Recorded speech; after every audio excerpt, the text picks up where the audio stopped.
हमने संतों से सुना है सबरी की पिछले जन्म में रानी थी, राजा की रानी।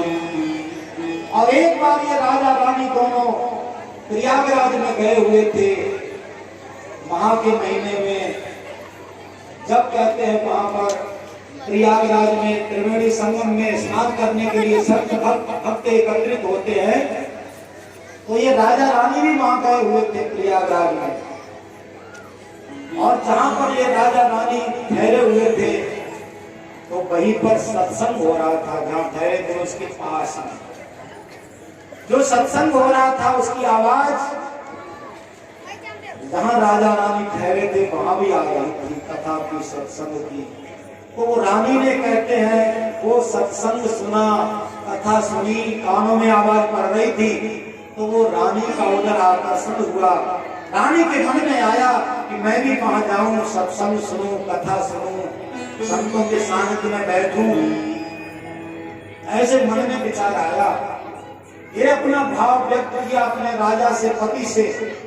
तो राजा क्या कहने लगे, बोले हम राजा रानी हैं, साधारण व्यक्तियों की तरह हम कहीं भी आगे नहीं बैठ सकते हैं, इसलिए आप वहां सत्संग में नहीं जाके बैठ सकती।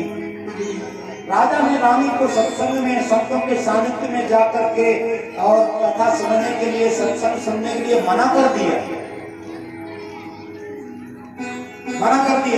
तो वो उस समय राजा से तो कुछ नहीं बोली, लड़ी नहीं घूमरा में, और अंदर ही अंदर उसको बड़ी जवानी हुई। ध्यान देना, जिसके अंदर भगवान की भक्ति हो, श्रद्धा भावना हो, उसके मन के अगर कोई बात विरुद्ध, मन के विरुद्ध कुछ होवे तो वो लड़ता नहीं है, रोएगा अंदर अंदर।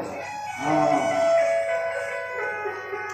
और लड़ने वाला होता तो भक्ति भावना नहीं है, वो लड़ता क्रोध करके।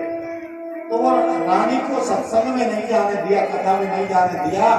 तो उसने लड़ाई तो नहीं की, पर अंदर अंदर से उसको बड़ी करानी हुई, बड़ा दुख हुआ। और उस दिन रानी ने भोजन भी नहीं किया, भोजन भी नहीं किया।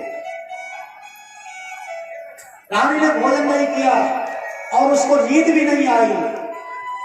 उसकी व्याकुलता बढ़ती चली गई, आधी रात्रि तक जगती रही। बोले धिक्कार है मुझे कि मैं रानी बन गई, रानी बने को धिक्कार है। मैं रानी क्या बन गई, मैं जाकर के संतों के सानिध्य में बैठ करके कथा नहीं सुन सकती, सत्संग नहीं सुन सकती। मेरे से तो अच्छे वो साधारण व्यक्ति हैं, साधारण लोग हैं जो वो कहीं भी जाके कथा सत्संग सुन सकते हैं। मेरे से तो अच्छे वही है। महाराज उसको अपने रानी बनने के लिए इतनी गलानी होने लगी कि मैं रानी क्या बन गई, कथा सत्संग से वंचित हो गई। इतनी गलानी हुई कि वो रानी अपने कहते हैं शिविर में से निकली रात, आधी रात, और त्रिवेणी संगम में पहुंच गई।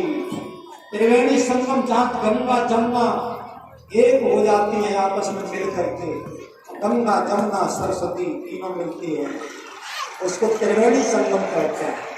वहीं त्रिवेणी संगम में सबरी पहुंच गई। सबरी नहीं, रानी ही थी पिछले जन्म में, और शरीर त्यागने का विचार कर लिया।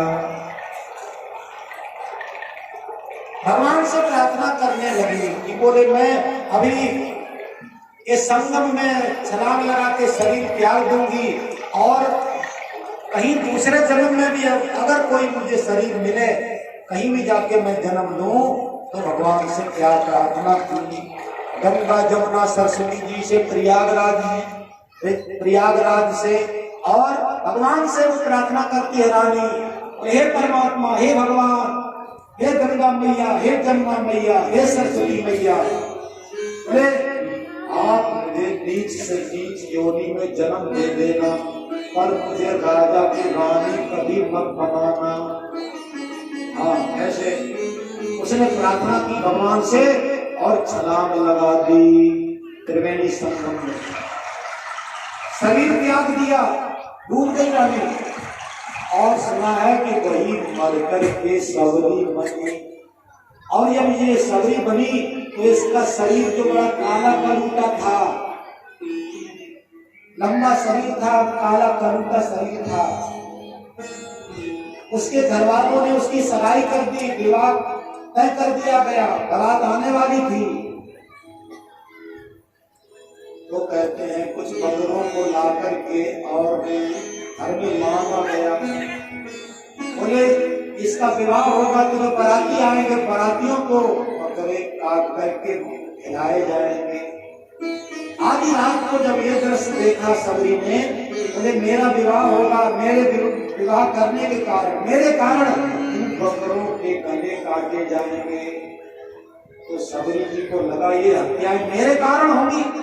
तो उसने क्या किया, जो रस्सी में डोरी में बकरों को बांध रखा गया था उनको खोल दिया, ऊँटे से खोल करके भगा दिया और वो सबरी खुद भाग गई।